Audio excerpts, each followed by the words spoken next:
আপুনি বা আপোনাৰ পৰিয়ালৰ কোনো লোক হাজাৰটা বেমাৰত ভুগি আছে নেকি? তেনেহলে চিন্তাৰ কোনো কাৰণ নাই। কাৰণ অৰুণাচলৰ পাছিঘাটত থকা পদ্মশ্ৰী বঁটাৰে সন্মানিত ইয়ানুং জামাহুল লিগো মেমৰ ওচৰলৈ যাওক আৰু আপুনি ভুগি থকা ৰোগবোৰ নিবাৰণ কৰক।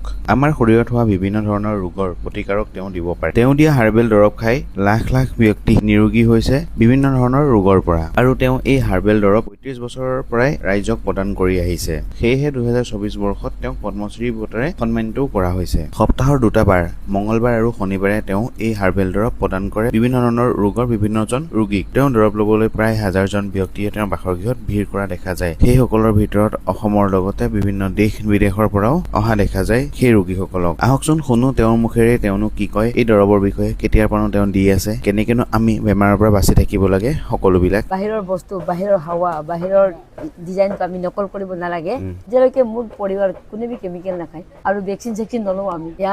নৰ্থ ইষ্টটো গড গিফ্টেড হয়। ইয়াতে চব বিদ্যালয়তে আছে। বিদ্যালয়তে ইমান ডাঙৰ বস্তু আৰু জোৰোণ বন তাৰ পৰা আমি যি আনএমপ্লয় ইহঁতবিলাকে কমাব পাৰিব।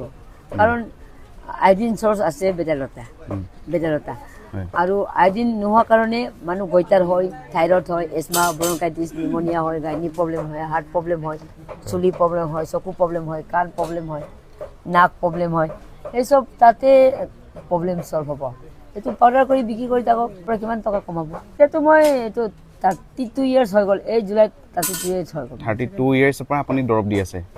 এতিয়াতো লাখ ওপৰ আৰু 3-4 লাখ 5 লাখ কিমানে আৰু যিমান দিছে মানে সিমান সকলে ভাল হৈছে। ইমান বছৰ পৰা মই কৰি আছো। শনিবাৰ মঙলবাৰ পাছিঘাট জিটিচি বুলি ক'লে আৰু চবে মোক আপোনাক চিনি পায়?